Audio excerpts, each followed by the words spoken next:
지난 시간에 칸트의 실천 이성 비판에 있는 칸트 사상의 핵심을 여러분들에게 가능한 한 알기 쉽게 설명해 준다고 했습니다만은, 칸트는 우리가 바라보는 대상으로서의 세상, 이걸 자연이라고 부르는데, 우리가 바라보는 이 대상으로서의 세상을 지배하는 근본 법칙은 인과법칙이다. 이거를 증명을 하려고 했어요. 인과법칙이다.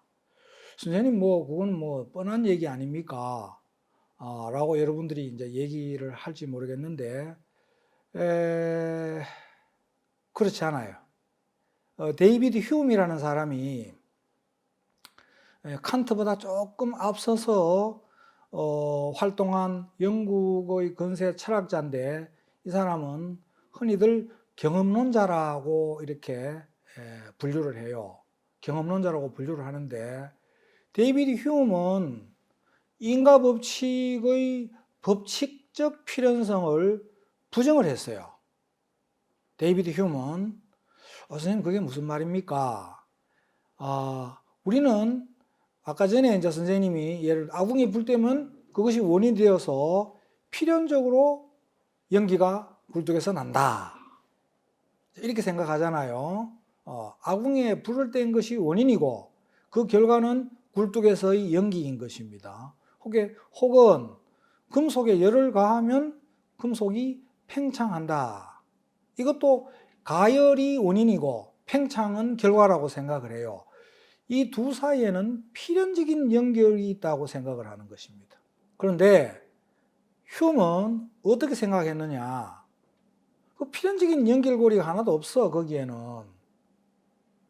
그럼 뭔데? 이렇게 우리가 물어보잖아요. 그러면 데이비드 휴움 선생은 이렇게 얘기를 합니다. 가령 재미난 이제 생각을 한번 해보자. 이건 휴움 하는 얘기가 아니고, 선생님이 휴움의 생각을 여러분들한테 알아듣기 쉽도록 하기 위해서 선생님이 이제 만들어 놓은 그냥 평범한 예입니다. 평범한 예인데, 어떤 학생이 빵집에 들어갔어요.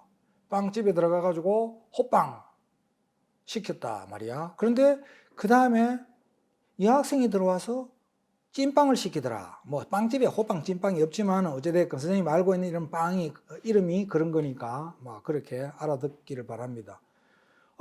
그래서 이제 무심결에 지나갔어요. 그런데 이 남학생이 또 어떤 다른 빵집에 들어가서 호빵을 시키니까 또 여학생이 뒤에 돌아서는 찐빵을 시키더라. 이 남학생이 호빵을 시킨 것과 뒤에 여학생이 찐빵을 시킨 것은 아무런 인과관계가 없는 거죠. 우리는 상식적으로 그렇게 생각을 합니다. 그런데 이 남학생이 두 번 그렇게 경험하니까 그러지? 해서 이제 그때부터 마음 먹고 실험해보기로 작정을 했어요. 그래서 호빵 시키니까 찐빵 시키더라. 호빵 시키니까 찐빵 시키더라.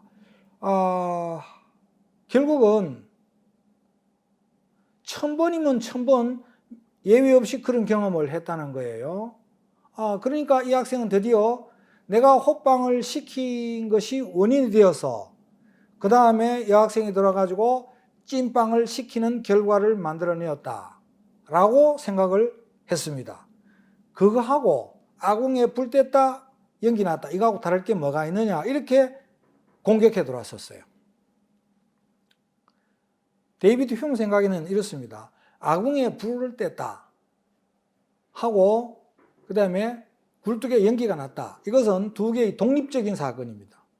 상호 연관된 사건이 아닌데 사람들은 그 경험을 반복해서 하다 보니까 아궁이에 불을 뗐기 때문에 연기가 났다는 식으로 생각하게 되었다는 것입니다. 그러니까 시간적인 계기, 아궁이에 불을 뗐다. 한 30분 뒤에 연기 났다. 이건 안 되겠죠. 즉시 연기가 나더라. 그 다음에 공간적인 근접성, 시간적으로 계속해서 이어지고 일어나고 그걸 시간적 계기라 그래요. 그 다음에 아궁이에 불을 뗐다, 연기 났다. 거기에 공간적인 또 근접성이 있어야 되겠죠. 가까이 붙어 있어야 돼요. 아궁이에 불을 뗐는데 저쪽에서 연기 나가면 곤란하다. 칸트는 만약에 데이비드 휴머의 말이 옳다면 자연과학, 모든 과학적인 탐구는 다 헛거고 별 볼 일 없는 것이 되어버린다고 생각을 했었어요. 그래서 인과 법칙을 열심히 디펜스 했던 거고, 인과 법칙이 어떻게 필연의 법칙인가 하는 것을 증명하려고 애를 썼는데, 그 노력의 결과 만들어진 책이 뭐 단순화시켜서 이제 얘기를 하는 겁니다. 선생님이 순수 이성 비판이라는 책이에요. 순수 이성 비판이라는 책은 과학적 지식이 어떻게 가능한가 이걸 보여주는 책이고, 인과 법칙이 어떻게 법칙으로서 성립할 수 있는가 그걸 보여주는 책이에요.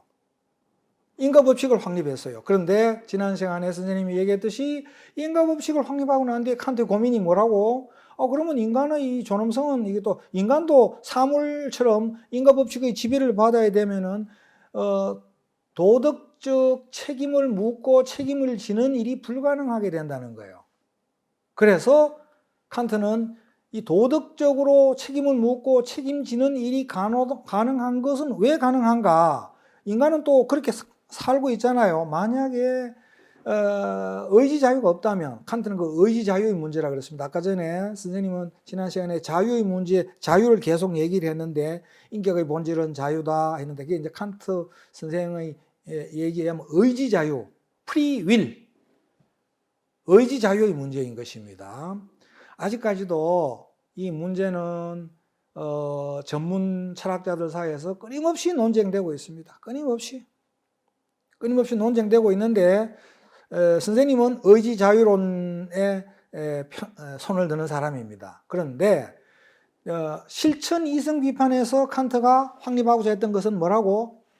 순수 이성 비판에서는 인과 법칙이었다면 실천 이성 비판에서는 이 자유를 확립하고 싶었다, 이런 얘기입니다. 그래서 진행한 시간에 이 자유에 대해서 길게 얘기를 했습니다. 길게 얘기를 했는데, 인간은 자유로운 존재이기 때문에 인격체라고 했습니다. 물건이 아닙니다. 인간은 물건이 아닙니다. 선생님이 고등학교 시절에는 버스로 통학을 했는데, 지금도 뭐 버스로 통학하는 학생들이 많이 있겠죠. 근데 그때는 차장이 있었습니다. 버스에 차장이 있었는데, 차장 하는 것은 손바닥장이에요. 손바닥장. 차비 받는 아가씨를 말했어요. 손 벌리고 차비 주세요, 차비 주세요, 이래 손바닥장. 여러분들 그 장풍 하는 얘기 들어봤을 겁니다. 장풍, 무협지에 장풍. 손바닥에서 나오는 바람을 말하는 것이죠. 손바닥장. 그런데 워낙 이제 등교 시간에 학생들이 많이 타니까 학생들이 완전히 짐짝처럼 실렸어요. 짐짝처럼. 그래, 그 문 있는 쪽에 몰려 있으니까 버스 기사가 쭉 가다가 급브레이크를 한번 밟아줘요. 급브레이크를 한번 밟아주면은 사람들이 앞으로 쭉 쏠려가지고 뒤에 또 탈 수 있는 공간이 생겨져요. 그러면은 뒤에 또 다른 학생들이, 그 다음 정거장에서 학생들이 타고. 사람 취급하는 게 아니고 물건 취급하는 거다라고 화를 낸 것이죠. 자, 인간은 인격체니까 그렇게 다루면 안 된다. 지금도 우리는 세계 11대 그 무역 대국, 그 다음에 비약적인 경제 발전과, 사실은 우리나라는 문화도 엄청나게 비약적으로 발전했습니다. 문화도, 국민들의 의식 수준도 정말 엄청나게 발전했었어요. 중국 같은 데 가보면 아직까지 국민들의 의식 수준이, 그 나라 사람들의 의식 수준이 좀 현찮다는 게 우리가 느끼지 않습니까? 우리나라 대단한 나라예요. 사실은 우리나라 역사를 자랑스럽게 생각할 필요가 있다. 물론 뭐 그중에 또 부분적으로 잘못된 부분도 있고 우여곡절이 있죠. 우여곡절이 있는데, 큰 흐름에서 전체적으로 봤을 때 우리나라는 대단한 나라라고 생각을 하는데, 인간이 인격체다라고 할 때에 우리는 인간이 어떤 단일한 어떤 한 존재라고 생각하지는 않아요. 인간이 인격체다라고 그러는데 어떤 단일한 성질의 어떤 존재이기만 한 건 아니잖아요. 지난 시간에 선생님이 얘기를 했었습니다. 인간은 식욕, 성욕, 수면욕, 뭐 기타 등등 기본적인 생물학적 욕망을 충족시키고 그 다음에 또 문화적인 욕망도 있어요. 인간에게는. 그러니까 뭐 벤츠 몰고 댕기고 그 다음에 1억짜리 차 몰고 댕기면서 다른 사람들 앞에서 허세 부리고 하는 욕망. 그 다음에 여학생들은 또 뭐 이제 여자들은 그 명품 가방 들면서 이렇게 가방 흔들어 보이면서 자랑하고 싶은 욕망. 남자들은 또 그걸 허영이라고 그러죠. 여자들의 경우에는. 남자들은 벤츠 타고 다니면서 내가 이렇게 돈 잘 버는 사나이야라고 부르는 그 사람들한테 과시하고 싶은 욕망. 그걸 허세라고 그래요. 허영과 허세. 예. 남자는 허세를 조심해야 되고 허세로 흐르고 싶은 마음을 조심해야 되고 여자는 허영심에 사로잡히지 않으려고 조심을 해야 돼요. 그런데 그럼에도 불구하고 그런 욕망이 있지만 그런 생물학적 욕망, 문화적 욕망 이런 게 있지만은 또 사회적 욕망도 있고 이런 욕망이 있는데 사람들은 그걸 물리치고 억제하고 이렇게 하려는 또 그런 어떤 욕구 이거 사이에서 사람들은 갈등을 한다 이 말입니다. 항상 그런 갈등을 느끼는 것이죠. 인간이 그러니까 단일한 존재가 아니라는 거예요. 칸트는 자 이렇게 생각. 아까 전에 인과법칙에 대해서 얘기를 했습니다. 순수 이성비판에서 확립하고자 했던 그 법칙이 인과법칙이라고. 실천 이성비판에서 확립하고자 했던 법칙은 무슨 법칙이겠습니까? 자유는 도덕법칙의 존재 근거라고 했죠. 자유가 없으면 도덕이 성립할 수 없다고 했어요. 자유는 도덕법칙의 존재 근거이기 때문에 자유를 확립했다는 말은 칸트가 실천 이성 비판에서 확립하고자 했던 그 법칙은 도덕법칙임을 알 수 있습니다. 그런데 칸트 선생 생각에는 인간은 자유의 법칙과 자연의 법칙, 도덕법칙과 필연의 법칙, 자유의 법칙과 필연의 법칙, 그 다음에 자연의 법칙과 도덕의 법칙 사이에서 번민하는 존재라고 생각했어요. 번민. 인간이 이중적이라 이 말입니다. 사실은 인간이 자유로운 행위 주체라 그러지만은 어떻습니까? 높은 곳에서 떨어지면은 지가 뭐 자유롭게 홀홀 날고 싶다고 해서 날아지는 건 아니죠. 칸트가 말하는 자유는 그런 자유가 아닙니다. 역시 높은 곳에서 떨어지는 인간도 무슨 법칙의 지배를 받겠습니까? 자유낙하의 법칙의 지배를 받아요. 자유낙하의 법칙의 지배를 받는 것입니다. 물리학의 법칙의 지배를 받습니다. 그 다음에 인간이 먹으면 어떻습니까? 음식을 먹으면은 다 그거는 위장해서 자연법칙의 지배를 받는 것이죠. 맞습니다. 자, 그래서 옛날부터 사람들은 인간을 단일한 어떤 그걸로 보질 않았었어요. 돌멩이는 어떻습니까? 하나의 단일한 존재죠. 단일한. 선생님, 돌멩이도 성분을 분석해 보면은 거기에 뭐 이런 성분, 저런 성분 나올 수 있지 않겠습니까? 물론 그렇습니다. 그런데 그것들이 그 사이에서 저것들끼리 서로 갈등을 일으키지는 않잖아요. 인간은 갈등을 일으키는 어떤 두 요소가 있는 것이에요. 그래서 플라톤 이래로 프로이드까지 인간을 복합체로 봤어요. 인간을 복합체로 봤습니다. 인간은 흔히들 이렇게 생각하죠. 플라톤은 이성이 있고 그 다음에 가슴과 관련되는 걸 갖다가 흔히 요즘은 의지라고 그러는데 플라톤은 격성이라고 그랬어요. 격성. 그 다음에 하복부는 감정하고 관계된다. 욕성, 욕망하는 부분이다. 이 배 부분은 욕망하는 부분이다. 이성은 사유하는 부분이고 가슴은 용기하고 이런 거 관련되는 부분이다. 플라톤이 이렇게 인간을 세 개로 나누어서 세 쪽으로 나누어서 봤습니다. 플라톤하고 흡사하게 세부적으로 들다 보면은 조금 다르지만은 여러분들이 배웠을 거예요. 프로이드는 이드, 에고, 슈퍼에고, 초자아, 자아, 이드, 그 다음 원욕 이렇게 나누었었어요. 리비도, 원욕, 이드, 자아, 슈퍼에고. 이렇게 초자 이렇게 나누었다는 얘기입니다. 물론 플라톤하고 1대1로 대응 관계가 성립하지는 않습니다. 흔히들 이제 그런 어떤 우여곡절 끝에 사람들은 인간을 지정의의 3요소로 나눕니다. 지정의. 인간은 이성적인 사유를 하는 부분, 그 다음에 가슴은 의지하고 관계시키고, 그 다음에 하복부는 감정하고 관계시키고, 지정의 세 가지로 나눈다 이런 얘기입니다. 세 가지로.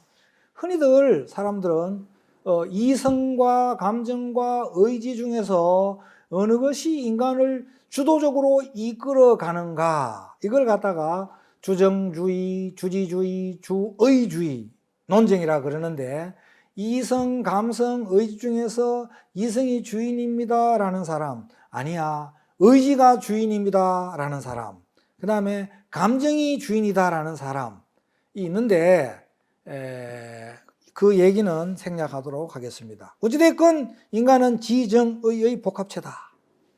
자, 칸트 이 지정의 이 부분에 관해서 칸트 입장은 매우 어렵고 전문학자들 사이에서도 충분히 다루지 않는데, 칸트는 선생님이 그냥 이렇게 말로만 하고 지나가도록 하겠습니다. 이성이 의지라고 봤어요. 참 이해 안 되는 소리를 했어요. 실천 이성이 곧 순수 의지라고 봤습니다. 실천 이성이 곧 의지라고 봤는데 이해 안 되는 얘기인데, 어찌됐건 칸트도 이성, 감정, 의지로 이래 나눕니다. 이성, 감정, 의지로 나누는데, 근세가 현대 영국의 교육 철학자 피터즈라는 사람이 인격의 본질은 자유다. 그리고 인격이 세 가지로 나누어진다 그랬지 않습니까? 하나의 인간이지만은, 여러분들은 뉴턴이 물리학의 세 가지 법칙, 중력의 법칙을 발견한 사람으로 그래 알고 있지 않습니까? 대단한 천재죠. 대단한 천재임에도 불구하고 또 대단히 겸손한 사람이었어요. 자기의 그 모든 발견을 바닷가에서 조개조각 하나에 비유했으니까, 바닷가에서 천진난만하게 놀고 있는 소년이 조개조각을 하나 찾아서 즐거워하는 것에 불과한 정도다라고 얘기했을 정도니까 대단한 천재인데도 불구하고. 그런데 이 뉴턴이 빨주노초 파남보 이 무지개 빛이 7색깔로 구성되어 있다는 것을 발견한 최초의 사람으로 선생님은 알고 있습니다. 빨주노초 파남보 빛이 이렇게 프리즘을 통과시키면은 7개의 빛으로 나누어진다는 얘기입니다. 빨주노초 파남보로.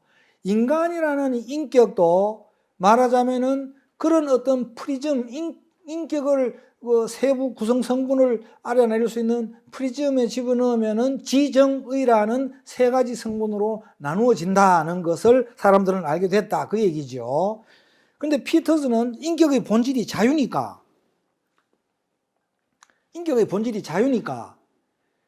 인격의 지적인 측면, 인격의 의지적인 측면, 인격의 감정적 측면, 이 세 가지도 다 자유여야 한다고 생각했어요. 인격의 본질이 통째적으로 퉁쳐서 자유니까. 자, 그런데 인격은 지정의로 나누어지는데, 이 인격이 지적인 측면에서 하는 기능이 뭐냐? 기능이 세 가지도 나누어지는 거예요. 기능이 있다는 겁니다. 인격은 세 가지 기능이 있는데, 인격의 첫 번째 기능은 뭐냐? 입법하는 기능이다. 인격은 입법하는 기능, 그러니까 인격의 지는 입법하는 기능이다 이런 얘기입니다. 이성은 입법하는 기능에 관해서는 아까 전에 지난 시간에도 이제 선생님이 칸트 얘기를 많이 했잖아요. 인간이 자기 삶을 규제하는 삶의 규칙을 스스로 정하는 것이다. 그런데 여러분들이 고등학교 때에 윤리 선생님을 통해서 정언명법이라는 말을 들었을 거예요. 카테고리칼 임페라티브, 그 다음에 가언명법이라는 말도 들었을 거예요. 하이포세티칼 임페라티브, 가언명법이라는 말도 들었는데, 정언명법이라는 건 뭐냐면은 인류가 보편적으로 채택할 수 있는 행위 규범을 말하는 것입니다. 그걸 인간이 스스로 정한다 그 말입니다. 가령 거짓말하지 말자 이런 거는 보편적으로 채택될 수 있는 거고, 그 다음에 개개인에게만 적용되는 행위 규범이 있을 수 있어요. 행위 규칙. 지난 시간에 이제 얘기했듯이 나는 아침에 일어나서 이제 수학 공부 보충할 겁니다. 나는 살 뺄 때까지는 하루에 2끼만 먹을 겁니다. 기타 등등. 그 다음에 건강을 위해서 나는 학교에서 거리가 멀지 않으니 집부터 학교가 멀지 않으니 도보로 걸어 다닐 겁니다. 차비도 절약할 겸. 이 모든 것을 준칙이라고 그래요. 이런 것들은 준칙이라고 그래요. 하여간 준칙을 만들건 법칙을 만들건 인격의 이성이 하는 기능은 그런 입법하는 기능이다. 우리가 흔히 정부 조직을 대해서 얘기할 때 입법부, 사법부, 행정부 얘기하지 않습니까? 그거하고 똑같습니다. 인간도 입법하는 기능이 있다. 그것은 입법하는 기능이다. 두 번째 기능이 뭐냐? 가령 입법하는 기능은 조금 더 얘기를 부연하면은 나는 어떤 인간이 되고 어떤 직업에서 종사하고 어떤 일에서 삶의 의미와 보람을 찾겠다 이런 것도 정하는 기능입니다. 자기 삶의 의와 목표까지 정하는 기능입니다. 나는 학자가 되고 싶습니다. 교사가 되고 싶습니다. 혹은 나는 탐험가가 되고 싶습니다. 이렇게 정하는 기능입니다. 그것도 정하고 그러한 자기가 정한 삶의 목표에 도달하기 위해서 내가 어떻게 처신하고 행동하고 어떤 공부를 해야 될 것인가 작전도 짜고 정하고 규칙도 만들고 이런 것들 다 입법하는 기능하고 관련된다 이런 얘기입니다. 그 다음에 선생님 나는 담배 끊겠습니다. 요즘 젊은 사람들 중에서 아직 담배 피우는 사람이 있던데 선생님은 만 18년 됐어요. 만 18년. 18년 꽉 채웠네요. 2002년 월드컵 경기할 때에 그때 담배 끊었습니다. 28년 동안 피우던 담배를 끊었습니다. 내 인생에서 잘한 것 중에 하나가, 못한 것도 많은데 잘한 것 중에 하나가 그거라고 생각해요. 담배 끊었어요. 담배 끊었는데 담배 끊으려고 하다가 실패한 경우가 있죠. 실패한 경우가 있습니다. 그런데 나는 담배 끊겠습니다. 이렇게 정해놔 놓고 그런데 담배를 끊으려고 하다가 스트레스 받는 일이 발생을 하면은 또 담배를 새로 피운 적도 있고 그래요. 그러니까 담배 이거 끊기로 작정했는데 담배 이거 피우면 안 되는데 그래도 막 한 개피만 피우지. 이렇게 한 개피 피우면은 순식간에 묵이 무너져요. 의지가 왕창 무너져 버리고 에이 안 모르겠다 또 피우고 이런 식으로 흘러가요. 그런데 담배를 끊겠다고 결심을 했는데 의지가 하는 기능은 뭐냐? 그 결심대로 집행하는 기능, 수행적 기능이다. 의지는 수행적 기능입니다. 이게 일종의 행정부가 하는 기능하고 흡사한 것이죠. 우리 정부 조직에서 수행적 기능이다. 그 다음에 담배를 끊겠다고 목표를 정하고 담배 끊겠다 규칙을 정합니다. 그 다음에 담배를 끊으려고 애를 쓰다가 작심삼일로 해서 실패하고 담배를 다시 입에 대고 피웁니다. 그러면은 사람이 반성적 기능이 있어요. 반성적 기능. 감정은 반성적 기능을 한다는, 지정의 중에서 감정은 반성적 기능을 한다는 겁니다. 선생님, 감정이 반성적 기능을 한다는 게 이해가 안 됩니다. 특히 이 반성적 기능에 동원되는 감정은 우리가 지난 시간에 얘기했듯이 후회의 감정입니다. 자기 삶을 되돌아보고 이렇게 반추하고 하면서 생기는 감정이 있잖아요. 그게 후회의 감정인 것입니다. 인격은 이 세 가지 기능을 가지고 있는 것입니다. 자, 이 세 가지 기능의 관점에서 우리가 이제 어른 된다는 게 뭐냐 살펴볼 필요가 있습니다. 어린아이 때는 어떻습니까? 여러분들한테 니 커서 뭐 될래? 그러면 대통령 될 거예요. 뭐 다 얘기하고 또 요즘은 뭐 옛날에는 뭐 야구 선수 되고 뭐 연예인 된다고 하는 아이들이 많았다고 그러는데 돈 잘 벌고 인기도 있다고. 어찌됐건 이런 거 정해요. 그런데 그냥 지나가는 말로 그냥 쳐졌을 때 하는 소리죠. 나중에 이제 중학교 사춘기 지나고 고등학교 지나가면서 뭐가 될 것인가 고민을 하게 됩니다. 그때에 여러분들이 부모님으로부터 도움을 받기도 해요. 이런저런 거를 이렇게 하는 게 어떻겠니 저렇게 하는 게 어떻겠니 도움을 받기도 하는데 결정적으로 본인이 택해야 되는 거예요. 그렇죠? 본인이 택해야 되는 것입니다. 옛날에는 어릴 때는 부모가 이렇게 저렇게 규칙도 정해줘요. 오늘부터 매일같이 너는 좀 달리기 하도록 해. 줄넘기 하도록 해. 그런 식으로 살찌면은 비만아이 돼가지고 안 돼. 라고 정해줍니다. 규칙을. 자기 스스로 정하지 않습니다. 입법하는 기능이 자율적이지 아니하고 타율적이 되는 것이죠. 타율적 입법인 것입니다. 타율적 입법. 그래 되면은 그 사람은 입법하는 자유를 누리지 못하게 되는 것입니다. 어른이 된다는 것은 당연히 입법하는 자유를 스스로 누려야 되겠죠. 자율적 입법이 되어야 된다는 얘기입니다. 자율적 입법. 그 다음에 수행하는 기능, 그것도 어떻습니까? 어린애들은 길 가다가 쓰레기를 막 버립니다. 아무데나. 그러면은 학교 운동장에 아무데나 버리면은 선생님이 뒤따라가던 선생님이 그 학생들을 불러 세웁니다. 야 이놈아, 쓰레기 아무데나 버리면 되니 안 되니? 그러면 머리를 걱적거리면서 안 돼요. 그러면은 방금 네가 버린 건 뭔데? 그러면은 쓰레기 아니가? 그러면은 쓰레기 맞습니다. 그러면 너 버리면 하면 안 되는 짓을 했네. 그러네요. 뭐 이런 식으로 마땅치 않게 대답하겠죠. 그러면은 이제 그거 쓰레기 저 쓰레기통에 갖다 버려. 이렇게 하게 됩니다. 그러면 그건 어떻습니까? 쓰레기를 버리긴 버렸는데 쓰레기통에 버리긴 버렸는데 그건 자율적으로 잘 알아서 수행해서 버린 겁니까? 타율적으로 수행해서 버린 겁니까? 그것도 타율인 것입니다.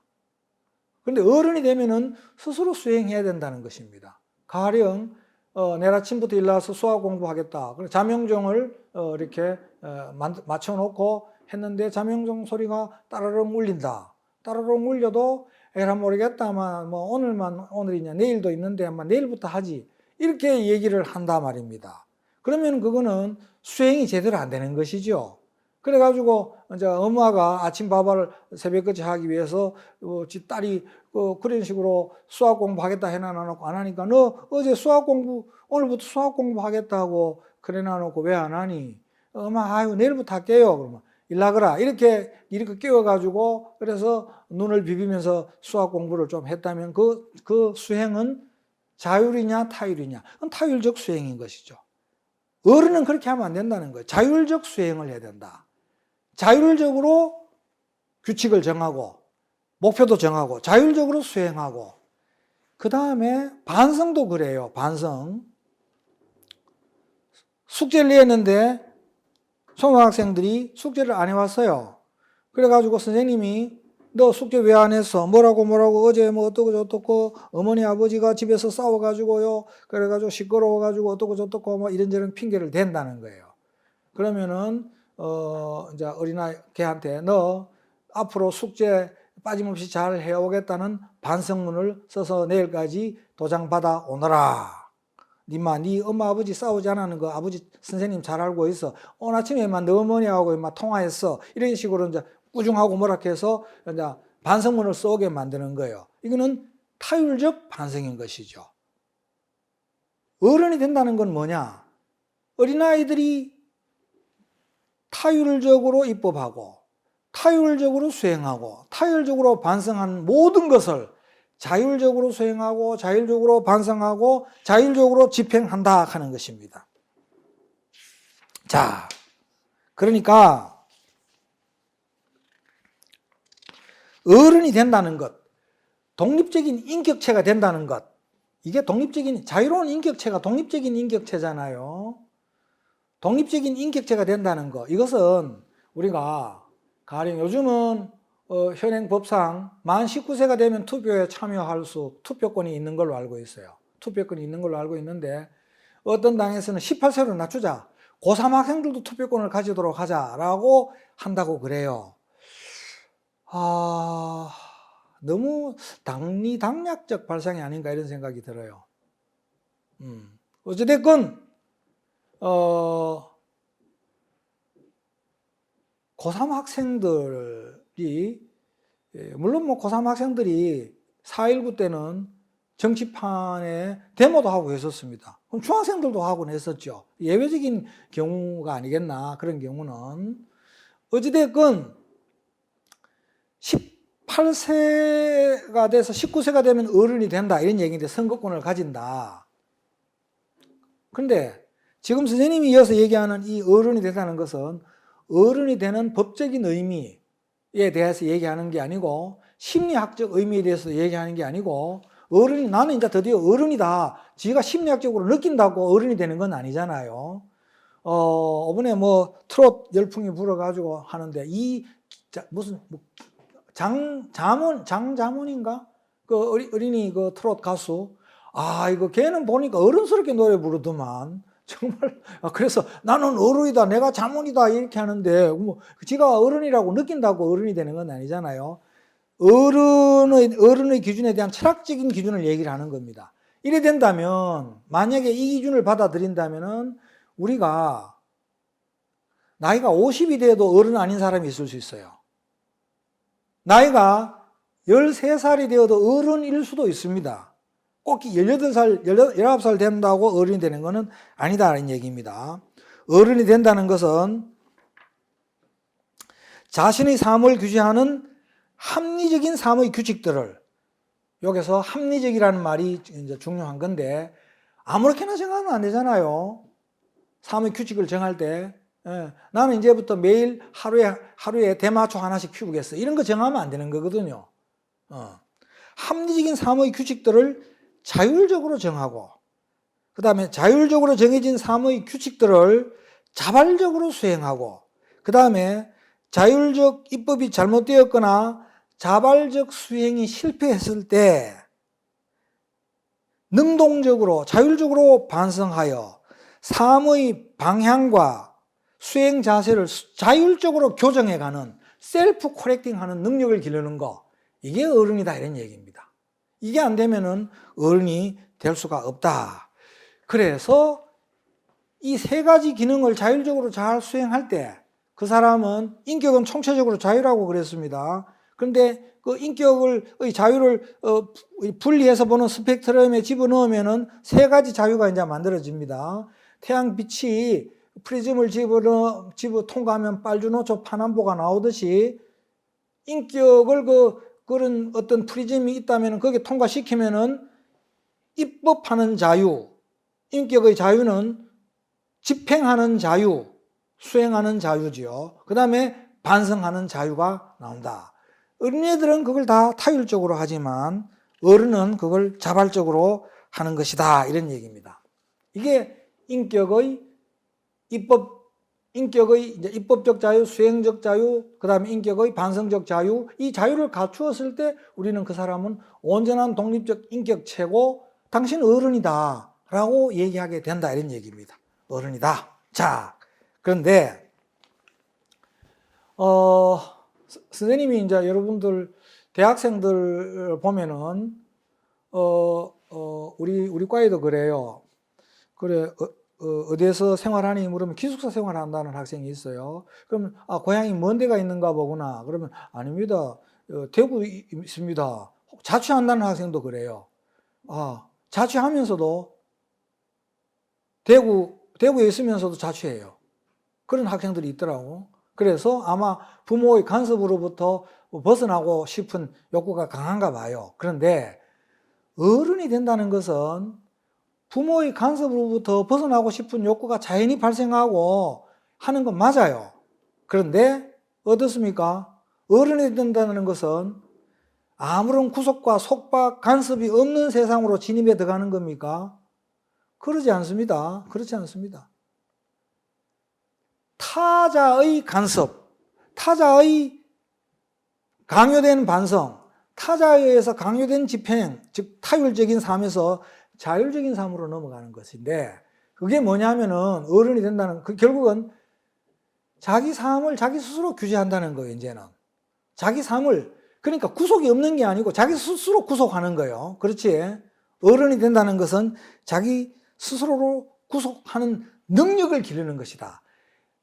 옛날에는 가령 어린이 때는 혹은 어른이 되기 전에는 타율적인 규제였잖아요. 타율적인 규제. 그런데 어른이 된다는 것은 자율적 규제다. 내가 내 자신을 규제하는 거예요. 이게 칸트 선생의 생각인 것입니다. 사실은. 내가 내 자신을 규제하고 통제하는 거예요. 자, 그런데 우리 세 가지 자유에 대해서 얘기를 했는데, 인간은 어른이 되기 위해서는요, 세 가지 독립을 해야 됩니다. 첫 번째, 물론 뭐 어른이 되어도 독립이 안 되는 경우가 있습니다. 그거는 뭐 그냥 불행한 일이긴 하지만, 첫 번째 신체적 독립입니다. 신체적인 독립. 여러분들은 뭐 다 이제 신체적인 독립이 되었어요. 나중에 정신이 멀쩡해도 늙으면은 신체적인 독립을 유지하지 못하는 경우가 있는데 힘든 상황에 빠지게 되는 거죠. 그거는. 두 번째, 인격적 독립입니다. 지금 내가 여러분들하고 인격의 자유에 대해서, 어른됨에 대해서, 독립에 대해서 얘기하는 이 독립은 인격의 독립입니다. 인격의 독립이고, 그 다음에 중요한 게 하나 있습니다. 경제적 독립입니다. 경제적으로 독립해야 진짜 어른이 또 되는 거예요. 옛날에 우리나라 사람들, 사람 구실한다. 그 사람 구실 못해. 라고 얘기를 했는데, 사람답게 처신하지 못하고, 철들게 처신하지 못하고, 뭐 그런 뜻이 거기에 내포되어 있는 것이죠. 인간관계도 제대로 처신 못하고, 관계도 맺어가지도 못하고, 여러 가지로 사람 구실 못한다. 이렇게 얘기를 하는데, 원래 그 어원학적 의미는 자기 앞으로 부과되는, 나라에서 부과하는 세금을 낼 능력이 없는 사람에 대해서 붙여진 말이래요. 구실한다는 말이. 결국은 경제적인 독립이 안 되는 인간은 사람 구실 못한다. 그 얘기인 것입니다. 거기에서 그 개념이 더 확장되고 외연된 것이지요. 그런데 어찌됐건 세 가지 독립이 이제 이루어져야지 어른이 되는 것이다. 그런데 인격적인 독립에 대해서만 여러분들한테 얘기를 한 겁니다.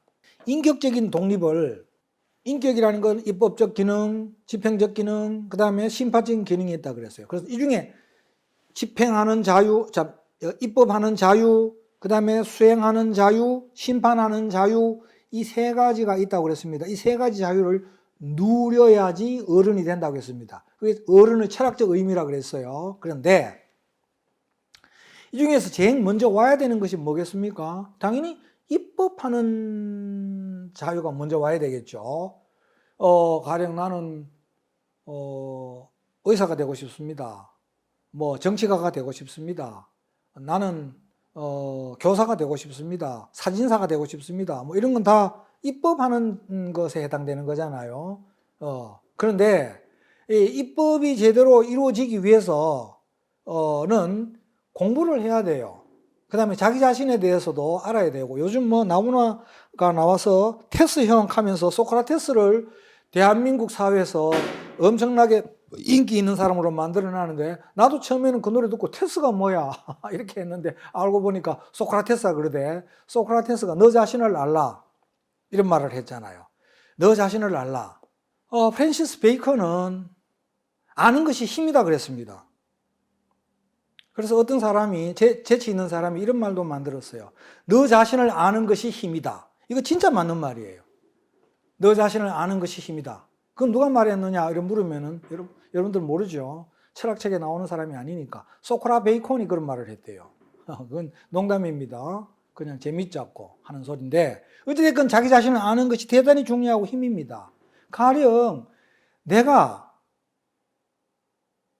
피겨스케이트 장미란 같은 사람이, 그 역도 선수잖아. 장미란 역도 선수인데, 장미란 같은 사람이 내가 김연아 같은 피겨 선수가 되고 싶어. 이렇게 얘기하면 되겠습니까?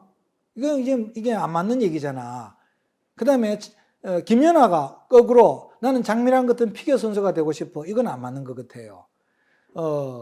모차르트 같은 사람이 있는데 내 같은 사람이 공부해가지고 모차르트 같은 위대한 작곡가가 되고 싶어. 이거는 자기 자신에 대해서 모르고 하는 소리인 거예요. 자기 자신을 알 필요가 있습니다. 그래서 자기 자신에 대해서 면밀하게 잘 검토를 해야 되는데, 근데 자기 자신만 들다봐가지고는 자기 자신을 잘 몰라요. 자기 자신은 항상 그렇습니다. 자기의식은 타자의식과의 관계 속에서 성립하는 것입니다. 말이 좀 어려운데 어찌됐건 남하고 비교해야지 내가 내 자신을 더 잘할 수 있다는 얘기입니다. 우리나라 사람들은 우리나라 문화의 특징 잘 몰라요. 다른 나라 사람들, 다른 나라 문화하고 비교해봐야 우리나라는 이런 특징이 있구나 그걸 알게 되는 거거든요. 자, 그래서 입법하려면은 자기 자신에 대해서 알고 공부도 해야 돼요. 그 다음에 담배가 해롭다는 걸 알아야 금연하겠다는 결심을 할 거 아닙니까? 그러니까 당연히 담배 속에는 해로운 물질이 엄청나게 많이 들어있다. 그걸 알아야지 제대로 된 결심을 하는 것이죠. 그래서 인격의 입법하는 자유를 가지려고 하면은 기본적인 교양도 가져야 되고, 그 다음에 기본적인 교양 교육도 받아야 되고, 여러분들이 대학에 와서 교육 받는 이유가 거기에 있는 거예요. 전공 교육은 인간의 경제적 독립을 위해서 전공 교육 받는 거예요. 그거 해가지고 취직하잖아요. 교양 교육은 인격적 독립에 유용한 것들을 하는 것입니다. 특히 지금 이런 것들은 대학에 와서 여러분들이 이제 윤리와 관련된, 교양 윤리와 관련된 거, 법과 관련된 거, 이런 거를 이제 공부하게 되는 것이죠. 그 다음에 인격의 입법적 자유가 먼저 확립되고 난 뒤에 그 다음에 인격의 수행적 자유가 문제 되겠죠. 논리적으로는 인격의 입법적 자유가 가장 먼저 온다 하는 것입니다. 그런데 인격의 입법적 자유에 대해서는 공부를 해야 된다. 수행적 자유는 어떤가? 작심삼일이라는 말 들어봤지 않습니까?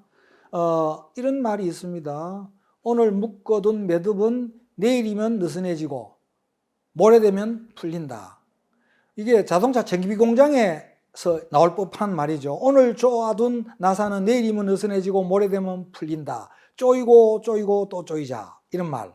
그런데 담배 나는 끊겠어 결심을 했습니다. 근데 내일이면은 내일부터 끊지. 모레 되면 에라 모르겠다. 계속 피우고, 담배 사람들 합리화시키는 거예요. 담배 끊으면서 고통스럽게 사니보다 차라리 좀 짧게 살더라도 피우고 싶은 담배 다 피우고 살자. 이렇게 합리화시켜버려요. 그럼 담배 끊는 의지가 점점 멀어지는 것이죠. 이 수행적 자유, 그런데 사람들은 누구나 다, 이렇게 작심삼일 경향이 있어요. 선생님도 담배 끊을 때 그랬고, 다 그렇습니다. 그런데 담배를 끊거나 이렇게 수행적 자유가 문제될 때에 의지 자유를 탓할 게 아니고 이것도 계속 이렇게 훈련을 하고 연습을 하면은 의지에도 근육이 생긴다는 거예요. 이 몸에만 근육 생기는 게 아니고 의지에도 근육이 생기고, 말하자면 수행적 자유의 근육을 키워야 된다는 얘기예요. 선생님 개인 경험을 얘기를 하면은 연초 때마다 담배 끊는 사람도 끊겠다고 결심하는 사람들 많은데, 선생님도 우리 마누라한테 바가지 긁히고 했었어요. 우리 아이들이 어릴 때에 온 집에 근면해가지고 막 써붙이고 이렇게 했었어요. 아버지를 압박한 거죠. 근데 좀처럼 내가 근면 결심을 잘 안 했어요. 그런데 이렇게 생각했죠. 한번 근면 결심을 하고 허지부지하고, 한번 근면 결심을 하고 허지부지하고, 이래 되면 근육이 안 생겨요. 근육이. 이 담배 끊겠다는 그 의지의 근육이 안 생긴다는 거예요. 그래서, 그래 버리면은 담배 끊겠다는 게 상습적인 일이 되어 버리잖아요. 그래서, 담배 끊겠다는 일단 결심을 하면은 끊어야 된다 이런 생각을 마음속에 품고 있으면서 내가 언젠가는 결심할 테니까 기다려봐라 아이들한테도 얘기하고 우리 마누라한테도 얘기했는데 약속을 지켰어요. 근육을 키워야 된다. 그 다음에 세 번째 이제 이 반성하는 자유인데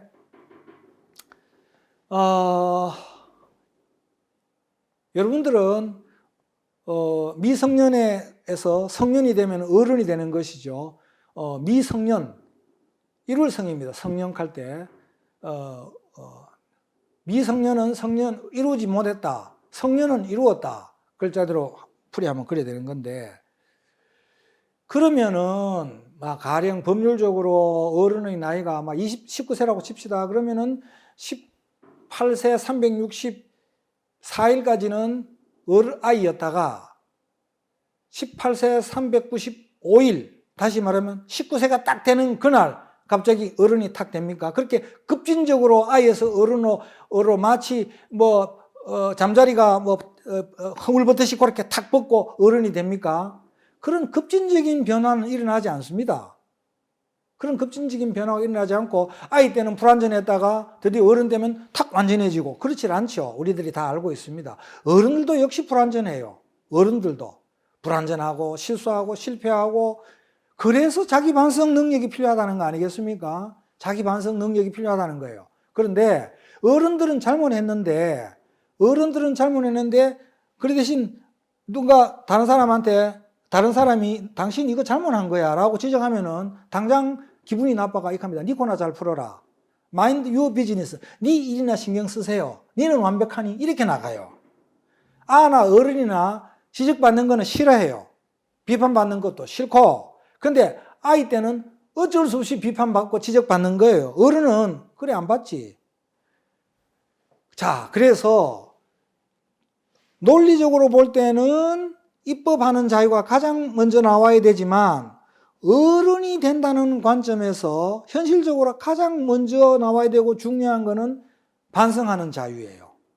달리 말하면은 다른 사람이 나한테 비판하기 전에 내가 내 자신을 먼저 성찰하고 비판하고 반성해버린다는 겁니다. 내가 내 자신을 반성해버리면은 다른 사람으로부터 비판받는 것보다는 기분이 덜 상하잖아요. 그렇지 않습니까? 남이 비판하기 전에 내가 내 자신을 먼저 반성하고 살아야 돼요. 이 반성하는 거 정말 중요한 겁니다. 반성을 통해서 셀프 코렉팅 하는 능력, 자기 교정 능력이 생긴다. 그럼 어린애들은 왜 남의 비판을 받아들여야 되느냐? 어른에게 있는 것이 셀프 코렉팅 능력, 있어야만 하는 것이 셀프 코렉팅, 자기 교정 능력이라고 한다면 아이들한테는 그것이 없거든요. 그러니까 교정시키긴 시켜야 되는데 없으니 할 수 없이 강제로 교정시키는 거예요. 그래서 어린아이와 어른의 차이점에서 결정적으로 현실적으로 중요한 것은 반성적 자유의 능력이다. 이론적으로 논리적으로 제일 중요한 것은 입법하는 자유의 능력이지만 반성적 자유의 능력이 현실적으로 제일 중요하다.